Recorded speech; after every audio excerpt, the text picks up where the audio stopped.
She had been summoned, not invited, to the studio's executive building, a cold marble box designed to intimidate anyone who walked through its doors. Assistants whispered as she passed, casting glances that mixed sympathy with fear. Everyone knew what the meeting was about. Everyone knew she was walking straight into the lion's den. Everyone also assumed she would break. Marilyn arrived late, not out of ego, but because she had spent 20 minutes in her car forcing her hands to stop trembling. She wiped her palms on her skirt, fixed her lipstick in the rearview mirror, and whispered the same words she always used before facing something impossible. Asterisk, breathe, baby. Just breathe. Asterisk. Then she walked in. The boardroom was already full. Producers, publicists, lawyers, and at the head of the table, the studio boss himself. A man who had built an empire on charm and cruelty, switching between the two as easily as lighting a cigarette. He didn't stand when she entered. No one did. The air was sharp, suffocating, and filled with the unspoken expectation that she would apologize before anyone said a word. She didn't. She closed the door behind her, shoulders straight, chin lifted. Her heels clicked against the polished floor with a defiance she didn't fully feel yet, but it didn't matter. Sometimes confidence was just the echo of courage trying to find its way out. "Miss Monroe," the boss said, voice dripping with condescension, "you have caused quite a mess." She took a seat. Slowly, deliberately. "What mess?" she asked, her tone deceptively soft. He slid a folder toward her. Inside were reports, lateness, absences, disagreements, rewrites she had refused, scenes she wouldn't perform, days she didn't smile enough, laugh enough, obey enough. "You're becoming difficult," he said. "Unreliable. Replaceable." There it was, the threat wrapped in velvet. For years, those words controlled her. They terrified her. They kept her compliant, small, grateful for scraps of respect. But that day, something was different. Maybe it was exhaustion. Maybe it was rage. Maybe it was simply that she finally understood her worth. She closed the folder without looking at a single page. "Is that all?" she asked. The room froze. Executives exchanged confused glances. This wasn't the Marilyn they knew, the apologetic girl, the eager-to-please darling. This woman was still, steady, unshakable. "No," the boss said sharply. "We expect you to fix your behavior. Effective immediately. Otherwise..." She cut him off. "Otherwise you'll fire me?" she asked. He blinked. Hard. He wasn't used to being interrupted, and he certainly wasn't used to being challenged by the woman whose image he believed he owned. "Don't be ridiculous," he said. "We're simply reminding you of your obligations." "My obligations," she repeated slowly, "are to deliver performances, not obedience." Someone gasped. One of the lawyers dropped his pen. A publicist shifted in her seat, like she was witnessing a crime. Marilyn leaned forward, hands clasped neatly on the table. "You sign my checks," she said. "But you don't own me. You don't own my voice, my time, or my ability to say no." Silence. The boss narrowed his eyes. "You seem to have forgotten who made you a star." This time, she didn't flinch. "No," she said softly. "I remember exactly who made me a star. Audiences did. Not you. Not this room. Not any contract you throw in my face." The temperature dropped 10 degrees. Someone cleared their throat nervously. She continued, her voice calm, almost dangerously calm. "You've controlled everything about me for years. My hair, my weight, my schedule, my sleep, my face, even my name. And every time I asked to slow down, you called me ungrateful. Every time I asked for respect, you called me emotional. Every time I said I needed help, you sent me a new pill and told me to keep smiling." She paused. "But I'm done being quiet." The boss laughed, a cold, brittle sound. "You think you can walk out of here and survive without us?" She stood up slowly, the legs of her chair scraping the floor like a judgment. "I know I can survive without you," she said. "The question is whether you can survive without me." The words detonated in the center of the room. The executives stared. The lawyers froze. The publicists stopped breathing. Even the boss, the man who had never once been afraid of a star, looked rattled for the first time in his career. She stepped back from the table, smoothing her skirt, reclaiming her composure like armor. "This isn't 1950 anymore," she said. "I am not a scared little blonde you can squeeze into whatever shape fits your next picture. I am a woman with power, whether you admit it or not." Her heels clicked toward the door. Each step was a sentence, each breath a declaration. At the door, she turned back one last time. "You can rewrite scripts," she said, "but you cannot rewrite me." Then she left. The door closed behind her with a soft, decisive click, and the room, filled with men who once controlled every detail of her life, remained completely silent. It was the first time Marilyn Monroe walked out of a studio meeting without apologizing. It was also the moment the legend began to shift, from a woman shaped by Hollywood's demands to a woman fighting for her own voice. And that silence in the boardroom? It wasn't shock. It was fear.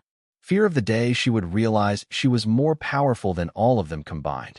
In the hallway outside the boardroom, Marilyn didn't rush. She didn't break into tears, didn't collapse into the arms of an assistant, didn't run for the nearest bathroom to catch her breath. She walked slowly, deliberately, as though each step confirmed a truth she had been afraid to say out loud for years. A young secretary stood as she passed. "Miss Monroe, are you all right?" Marilyn paused just long enough to offer a calm, almost serene smile. "I'm finally getting there." She pressed the elevator button and waited, hands steady at her sides. Inside the boardroom, voices were rising, panicked, angry, scrambling for control. She could hear muffled shouting through the heavy door. It no longer frightened her. Not after everything she had endured. Not after carving out the courage to speak for herself. The elevator opened. She stepped inside and exhaled, but it wasn't the shaky breath of someone overwhelmed. It was the exhale of someone releasing years of swallowed words. By the time she reached the ground floor, word had already begun to spread through the studio lot. Marilyn just told them off. She walked out. She didn't cry. She didn't back down. She stood her ground. People stared as she crossed the courtyard, not with judgment, but with a kind of surprised admiration. Marilyn Monroe had always been the woman everyone wanted to protect, mold, control, pity. Today she was something else entirely. Dangerous. A force no one had expected. When she reached her car, Whitey was waiting beside it, arms folded, expression tense. He had heard the rumors. Rumors traveled faster than wind on a movie lot. "Baby, what happened up there?" he asked. She opened the driver's door, but didn't get in yet. "I told them the truth," she said. Whitey raised an eyebrow. "All of it. All of it." He let out a low whistle. "Well, that must have gone over like a lead balloon." For the first time that day, Marilyn laughed, a small, real laugh that echoed softly across the lot. She rested her hand on the car door and looked at him with a spark in her eyes he hadn't seen in years. "I'm done letting them decide who I am," she said. Whitey studied her closely, searching her expression for signs of doubt or fear. He found none. "You know they're going to come after you for this," he said gently. "I know. They're going to try to punish you. I know. They're going to say things that aren't true. I know, Whitey. So why aren't you scared?" She took a breath, looked up at the giant studio gate where her name had once glittered in lights, and said something he would never forget. "Because I finally realized something. They need Marilyn Monroe. But I don't." The simplicity of the sentence stunned him. She wasn't wrong. Without Marilyn, the studio lost millions. Without Marilyn, half their pictures crumbled. Without Marilyn, the industry that built itself on her smile would feel a tremor they couldn't hide behind PR statements. But Marilyn, she had never belonged to them. Not truly. Not wholly. The only thing she still needed from them was the permission she had always thought they controlled, the permission to walk away. And she had just given it to herself. She slid into the driver's seat, started the engine, and rolled down the window. Whitey leaned in, still worried, still loyal. "What are you going to do now?" he asked. She tapped her fingers on the steering wheel, thinking. "I'm going to go home," she said. "Take off this makeup. Drink some tea. Maybe sit in silence for a while." "That's it?" he asked, surprised. She nodded. "That's enough."